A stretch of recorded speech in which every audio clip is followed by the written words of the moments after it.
Oi, gente, tudo bom com vocês? A gente está de volta com mais um vídeo do livro Libertador. E hoje pra gente falar um pouquinho mais sobre o capítulo 27, que tem o título... Tem o título? O primeiro Leproso curado por Cristo. Então a gente vai falar um pouquinho sobre o primeiro leproso que foi curado por Jesus. E aí, o que a gente pode aprender sobre... Antes de você falar, deixa eu logo falar aqui. Se você ainda não é inscrito no canal, inscreva-se. Siga nossas redes sociais. A gente tem muita gente aqui no YouTube. Eu sempre falo isso, mas vou repetir. A gente tem muita gente aqui no YouTube e pouquíssimas pessoas lá no Instagram, principalmente. Então, se você não segue a gente no Instagram, vai lá e deixa seu curtir lá, segue, se inscreve. Não é se inscreve aqui no YouTube. Então, segue mesmo. Segue lá no Instagram pra acompanhar a gente lá no Instagram também, quando tem alguma novidade. Eu tô meio sumida, vou confessar que tô um pouco sumida lá no Instagram, mas eu vou trazer novidades. Então, você, estando lá, você vai pegar tudo em primeira mão. E é isso, agora sim, vamos falar um pouquinho sobre o capítulo 27, que fala aí sobre essa história que eu amo, que eu acho incrível, que é essa cura do leproso, que Jesus fez lá, né, durante seu ministério. Olá, amigos, tudo bem? Então vamos falar um pouquinho aqui desse leproso, só antes de entrar na história desse homem, né, mencionar um pouquinho sobre a lepra da época, né? Era a doença mais temida pelas pessoas. É lógico que é provável que existiam doenças até piores, que matavam mais rápido, só que eram doenças internas, né? Essa, por ser uma doença externa, ela começava a corroer a pele das pessoas, as feridas em carne viva ali. Então era a mais assustadora, que as pessoas observavam e ficavam aterrorizadas, né? E lembrando que você disse que era que mais assustava por ser externa e às vezes, né, as pessoas tinham até outros problemas e não sabia. Algum tempo atrás saiu aí algumas notícias de cientistas que estavam avaliando algumas múmias e descobriu-se aí uma rainha egípcia que morreu de câncer. E provavelmente na época não se sabia, a rainha deve ter ficado doente, ficou um tempo ali convalescendo e morreu. E aí ninguém sabia o que era. E hoje se descobriu que ela morreu de câncer, né? Não foi tratado porque ninguém sabia. Então, com certeza, haveria muitas doenças terríveis, só que eles não sabiam. E no caso da lepra, por ser externa, né? Tá todo mundo vendo. Tem uma parte aí do livro que fala que a pessoa está em estado de decomposição, viva ainda, gente. Imagina a situação dessa, a pessoa está se decompondo em vida. Então, era realmente uma doença terrível, por isso tão assustadora. E o pior de tudo é que as pessoas acreditavam que essa doença era um castigo de Deus. Ou seja, a pessoa cometeu erros ali e Deus estava punindo ela com a lepra, né? Então ela sofria duas vezes, pela doença e pelo peso da consciência, né? E saber que todo mundo dizer que Deus estava punindo essa pessoa. Então era uma doença muito temida. As pessoas, quando apareciam com lepras, existiam leis específicas para essas situações. Elas teriam que abandonar a sociedade, ir para lugares distantes, não podia respirar o mesmo ar que as pessoas sãs estavam, né? Elas não podiam mais viver com a família, tinham que sair da cidade e morar sozinho ou com outros leprosos em lugares afastados da cidade. Só para o pessoal aí, às vezes, adolescente, você que está assistindo, não sabe mais muito, assim, como é que funcionava essa questão, como é que eles sabiam o que era lepra? A pessoa, de repente, aparecia toda corroída? Não era um negócio de repente. É tipo assim, a pessoa aparecia com uma manchinha, como se fosse uma micose, né, no corpo, e aí, quando ela percebia que ela tava com aquilo ali, um negócio estranho, saiu, não tinha essa mancha, assim, uma mancha assim esquisita, e tá meio descamando, não sei, tá meio estranha, aí ela tinha que se apresentar ao sacerdote. O sacerdote ia avaliar porque existiam outras doenças de pele, como micose mesmo, alguma outra coisa, e poderia não ser lepra. Então, o sacerdote, Deus deixou instruções claras na palavra, né, dele, que passou essas instruções para Moisés e tudo mais, sobre como identificar a verdadeira lepra. Então, os sacerdotes, eles eram meio que médicos, né, porque eles avaliavam... Médicos na época, né, exatamente, eles avaliavam aquela mancha que tinha saído na pessoa, e com base nos seus conhecimentos, eles iam falar se era lepra ou não. E até tinha um período, eles falavam pra pessoa ficar isolada por um tempo, né, a gente tá vendo um período que a gente conhece muito bem essa questão de isolamento, pra saber se a pessoa tá com Covid ou não, é parecido. Tinha que ficar um tempo isolado, e aí voltar uma segunda vez pra avaliação, porque aí nessa segunda vez, se a mancha tivesse crescido, e tem vários ali, né, não vou entrar nesse detalhe, mas tem vários pré-requisitos que seriam avaliados pra ver se era lepra. E aí sim, nessa segunda avaliação, o sacerdote ia falar se era lepra ou não. Se não fosse lepra, a pessoa podia voltar pra casa, às vezes a mancha já tinha até sumido, alguma coisa. Se fosse lepra, aí sim, estava decretada. Era aqui no livro também, a Ellen White fala que era praticamente era decretar a morte da pessoa. É como se estivesse dando a sentença de morte dessa pessoa. Porque agora ela, além de saber que ela ia se deteriorar até realmente morrer, ela agora ia passar por todo esse sofrimento sozinha, longe de toda a família. Exatamente. Então, com tudo isso aí que já esclarecemos para vocês, naqueles dias de Jesus, estava ali um leproso que foi banido da sociedade. Passou, né, por tudo isso. Procurou os sacerdotes várias vezes, tentando buscar ajuda. Ele ali daquela forma, ele queria ser talvez curado ou algum auxílio espiritual, mas o que ofereceu foi somente o que a lei determinava. Ele foi expulso ali da sociedade. Mas ali nos arredores ele ouviu falar de Jesus, dos milagres que Jesus fazia, né? E ele decidiu, ali no seu íntimo, ir atrás de Jesus. Eu achei legal que o livro Ellen White fala que ele passou um tempo observando o primeiro Jesus. Porque quando a gente lembra da questão da lepra, como o Misael falou, as pessoas falavam que a lepra era um castigo divino. Então como é que esse homem ia se apresentar a Jesus, que as pessoas estavam começando a conhecer como Messias, como um grande profeta, ou como filho de Deus, realmente? Então ele falou, como é que eu vou me apresentar a esse homem se eu estou sendo castigado por Deus? Ele vai jogar uma maldição pior ainda em cima de mim. Então ele tinha muitos receios em se apresentar a Jesus. E por isso ele passou um tempo observando para ver como é que Jesus agia com as pessoas. Ele decidiu procurar Jesus e ali naquele momento, quando ele viu onde Jesus estava, ele ficou ali um pouco distante, escondido, observando o que Jesus estava fazendo, né? E ali ele viu que Jesus estava curando pessoas doentes, pessoas que já estavam em fase terminal, né? Jesus curando e voltando a ter uma saúde perfeita. Sim. E ele foi percebendo aquela situação. Eu acho que ele imaginou assim, não é possível que um homem tão bom desse vai fazer. E que as pessoas doentes que estavam em fase terminal têm mais pecado do que eu, têm menos pecado do que eu. Provavelmente ele ouviu falar de pessoas que Jesus ressuscitou até da morte mesmo, como Lázaro, que estava morto. E aí ressuscitou. Então, tipo, se ele fez coisas tão grandiosas assim, por que ele não poderia me ajudar? Só que aí, como eu disse da questão da crença de que é uma maldição de Deus, vou falar aqui sobre um tópico que está na lição dessa semana que eu achei muito interessante, porque tinha 3 obstáculos que faziam com que ele tivesse dúvidas em se apresentar a Jesus. A primeira, não havia registro de cura de leprosos desde o tempo de Naamã, 800 anos antes. Na época de Eliseu, né? Exatamente. A última pessoa curada de lepra tinha sido Naamã. Tinha 800 anos. 800 anos. Nunca mais ninguém tinha sido curado de lepra. Então, tipo, não é impossível porque já tinha acontecido. Mas é uma coisa que ninguém sabia. E a gente sabe que, tipo, Elias e Eliseus eram tidos assim como os maiores profetas que já existiam. Então, como as pessoas ainda não tinham essa certeza que Jesus era o Filho de Deus, muitos não conheciam apenas como um profeta. Só que, depois de Elias e Eliseu, tiveram muitos outros profetas, mas eles não consideravam que eram tão grandes, importantes como Elias e Eliseu. Então, a gente sabe até que teve aquela questão da capa que foi colocada, que foi deixada para Elias, então é como se fosse sobre Eliseu, é como se fosse um sol, como se o espírito de Elias estivesse sobre Eliseu, uma coisa assim, né? Meio que o povo acreditava, meio até mística, como se o poder de Elias tivesse passado para Eliseu, coisa parecida. Mas, então, não tinha ninguém parecido com eles. Então, era uma coisa muito difícil conseguir ser curado de lepra. Segundo, a crença popular de que estava sob uma maldição de Deus, se Deus estava amaldiçoando a pessoa, quem é que poderia fazer alguma coisa diferente? E terceiro, pela lei cerimonial, ele não poderia se aproximar de ninguém. Como é que Jesus ia curar? Você não podia chegar perto de Jesus.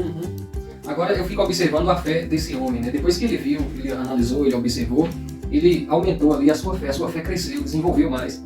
E ele agora tomou uma decisão, ele não parou para meditar se poderia ter alguma consequência ali, mas ele fundou no meio da multidão. Acho que a pessoa assim, eu não tenho mais nada a perder, eu estou morrendo, eu não tenho família, não posso ficar perto de ninguém, eu não tenho nada a perder não. E o povo quando viu aquilo saiu abrindo assim, igual quando entra um mendigo todo sujo dentro de um ônibus lá em São Paulo. E todo mundo se espreme com a calor. Eu peguei muito ônibus lá lotado e as pessoas começam a se abrir, né? Primeiro não tem espaço pra ninguém, tá todo mundo assim igual sardinha. De repente entra alguém assim que não tá com um cheiro muito agradável, aí o ônibus parece que fica vazio assim, o corredor abre, né? E tem gente que desce até fora do ponto. Esse leproso começou a entrar no meio da multidão, os caminhos começaram a abrir, os discípulos tentaram um jeito pra separar ele, mas ninguém podia tocar nele. Acho que ele ficava assim, e agora? Ele tá querendo chegar perto do mestre, a gente não pode deixar ele chegar perto do mestre, mas a gente não pode pegar nele pra tirar ele do meio. Então, o que a gente vai fazer? O povo começou. Ele foi aproximando e as pessoas fugindo até ele chegou onde Jesus estava. E ali teve uma frase muito interessante que ele, na frente de Jesus ali prostrado, ele fala assim, Senhor, se quiser... o Senhor pode me curar. Se o Senhor quiser deixar-me limpo, o Senhor pode. Sabe o que Jesus respondeu? Tipo, antes de falar a resposta de Jesus, tipo, eu achei interessante porque ele não mostra dúvida nenhuma. Ele faz só depende do Senhor querer. Se o Senhor quiser... É como se ele estivesse dizendo assim, eu já observei tudo. Eu sei o que o Senhor sabe fazer. E se o Senhor quiser, não vem dificuldade. Tipo isso. E Jesus falou assim, eu quero. eu amei essa resposta de Jesus. Tipo, curto assim, direto, sabe? Tipo, se o Senhor quiser, o Senhor pode me curar. Eu quero. Tipo, então... Aqui tem uma situação que às vezes a gente gosta de pedir as coisas pra Deus e gosta de mandar, né? Eu quero assim, eu exijo que seja assim. Infelizmente tem gente que acha que é assim que deve ser feito. Até estimula os irmãos, as pessoas da congregação a agir dessa forma como se eles dessem uma ordem, igual você falou, eu determino tal coisa, e aí como se Deus estivesse nos obedecendo. Esse cara ele tinha tanta fé, mas ele reconhecia que ele também era pecador. E foi lá na humildade, ele falou, Senhor, olha só, eu acredito, se o Senhor quiser, o negócio acontece. Só se o Senhor não quiser.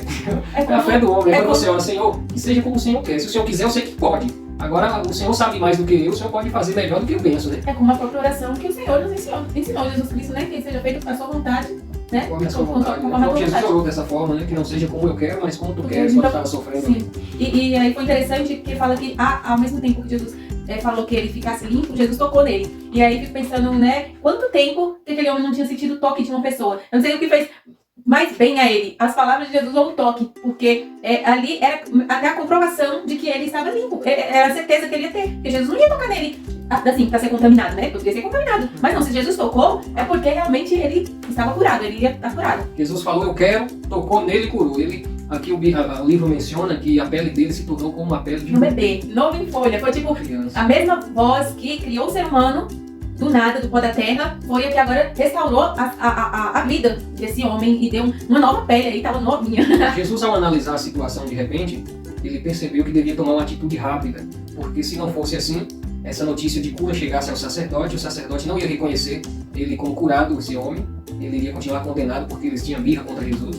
ia ser pior para o homem e para a família. Então Jesus falou, não conte nada a ninguém e vai imediatamente falar com o sacerdote para ele te examinar. Tipo assim, porque se ele souber que foi curado aqui, primeiro a notícia chega lá primeiro, eles vão te examinar e não vai dizer que está curado. Então vá logo antes que a notícia chegue lá, porque eles vão fazer um julgamento imparcial. E assim o homem já saiu.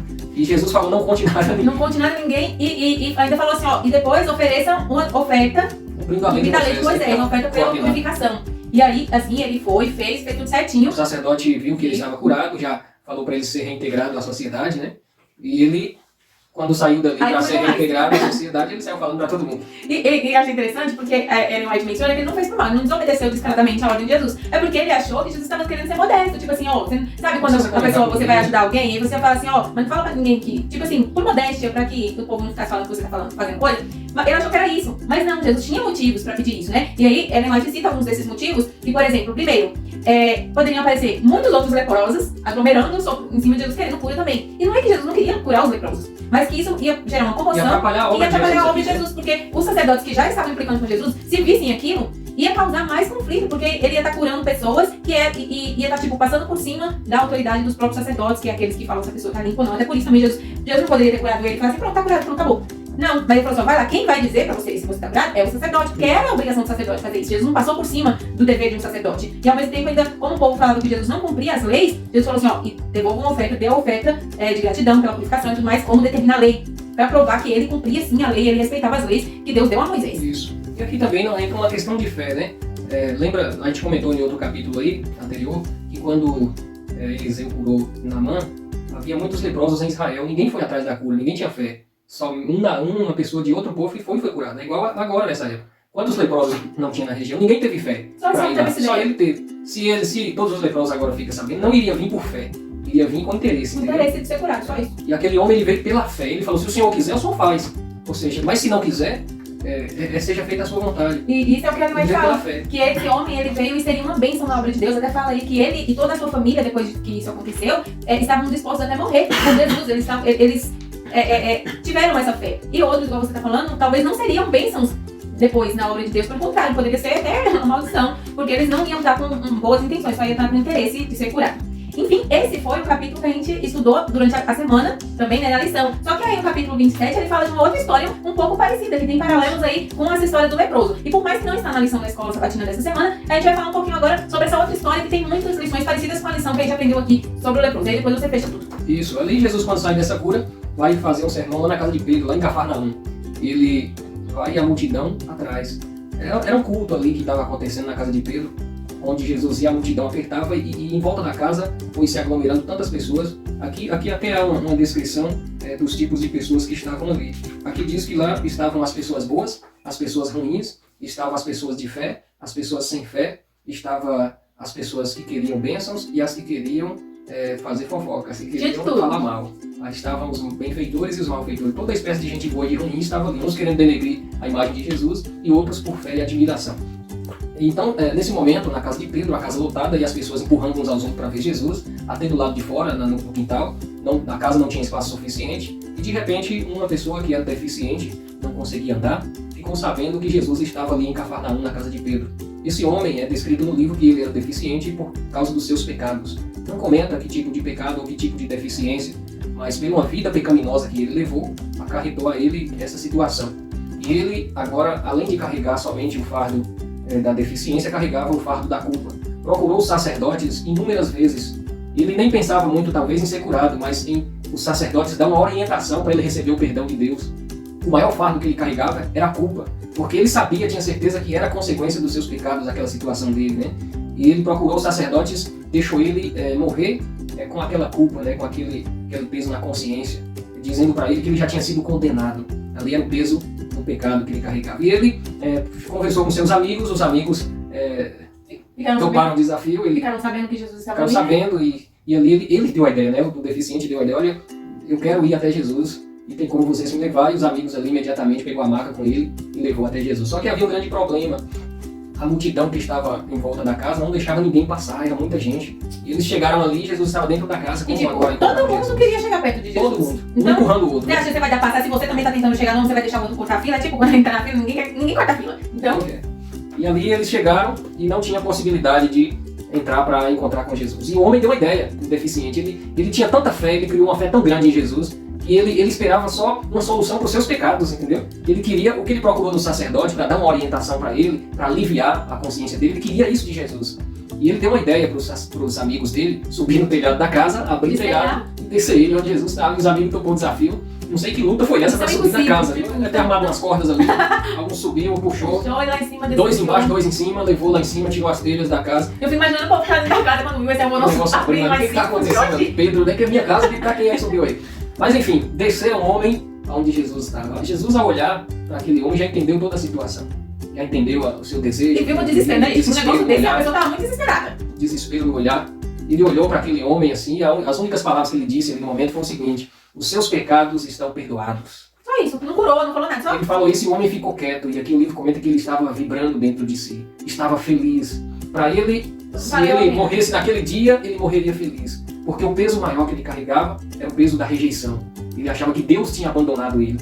E o que ele mais queria era consertar a sua vida com Deus. E agora Jesus fala para ele assim: os seus pecados estão perdoados. Isso para ele já resolveu a vida dele. Só que como você falou, ali naquele local tinha todo tipo de gente. Tinha, inclusive os anciãos, os sacerdotes ali, fariseus, saduceus, estavam os grupos ali observando para poder fazer a narrativa depois, né?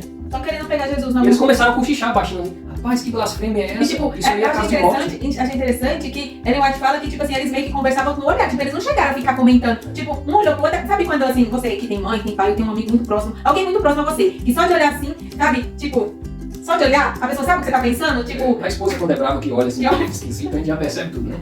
E aí, tipo assim, eles ficaram se olhando com aqueles olhares assim, e Jesus, de cara, já viu aquilo e já sabia o que estava passando pela cabeça deles. Isso mesmo. E no pensamento deles era o seguinte: isso é uma blasfêmia, é só Deus que perdoa pecados. E Jesus imediatamente diz assim para eles: por que vocês estão pensando dessa forma? Ele está remoendo. Remoendo dessa forma. Né? Fique sabendo de uma coisa: é mais fácil dizer para ele que os seus pecados estão perdoados ou para ele levantar e andar? Então, para vocês saberem que o Filho do Homem tem autoridade para perdoar pecados na terra, eu digo a ele nesse momento: levante-se e ande. Naquele momento, o homem levantou da sua maca, a pele voltou a funcionar, os nervos, as pernas, tudo voltou a funcionar. E ele, aqui é mencionado que ele levanta com o vigor de um jovem, né? Forte ainda, não levantou de todo jeito, não. Deus e as pessoas agora se escandalizam, muitos, né, que estavam ali. Os que estavam com fé glorificavam a Deus, eles gritavam glória a Deus ali naquele momento, né? E os que não tinham fé saíram com a decisão dali para matar Jesus. Ou seja, eles saíam convictos de que quem estava ali era alguém que tinha poder sobrenatural. Era um ser poderoso. Mas eles, com tanta inveja, com medo de perder a sua influência com o povo, eles tomaram a decisão de acabar com a influência de Jesus. Só assim eles continuariam tendo essa influência com o povo. A hora que ele viu aquele jovem sendo curado, sendo perdoado, eles lembraram de quantas vezes esse jovem já tinha procurado eles por ajuda e eles rejeitaram. E quando procura Jesus pela primeira vez, o jovem recebe perdão e recebe a cura. Eles ficaram morrendo de medo de perder a influência. De raiva e orgulho. Raiva. E eles saíram dali já com más intenções para tramarem ali contra Jesus. A família desse jovem, eles glorificavam a Deus quando esse jovem chegou em casa. Eles estavam dispostos a dar a vida por Jesus, diz aqui o livro, né? Eles viram ali que Jesus era realmente o enviado de Deus. Amigos, não existem nenhum problema, nenhum pecado que ele é capaz de destruir a sua vida se você colocar-se aos pés de Jesus.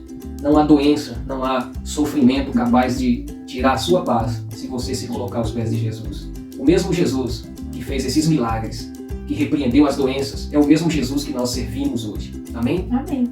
Quando Jesus curou o leproso, havia 800 anos que o leproso tinha sido curado.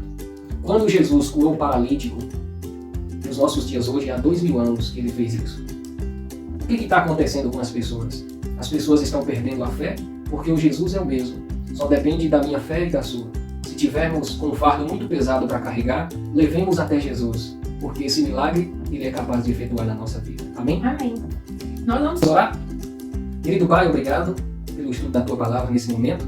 Aprendemos aqui várias lições para a nossa vida. Assim como essas duas histórias nos ajudam a entender o quanto o Senhor se compadece do ser humano, nós também queremos colocar nossas lutas e dificuldades perante Ti, para que o Senhor nos dê o alívio e a paz, como deu para aqueles sofredores. E acima de tudo, nos dê o Teu perdão. É o que eu te peço e agradeço em nome de Jesus. Amém. Amém. Um abraço a todos e até o próximo capítulo. Nós vamos ficar por aqui, terminamos o capítulo dessa semana, que foi um capítulo muito bom e duas histórias muito interessantes que tem muitas lições para a nossa vida. E semana que vem tem mais uma nova semana de estudos, com um novo capítulo. E que Deus abençoe você e a gente se encontra no próximo vídeo. É isso aí, gente. Beijo, beijo. e até a próxima. Vamos lá.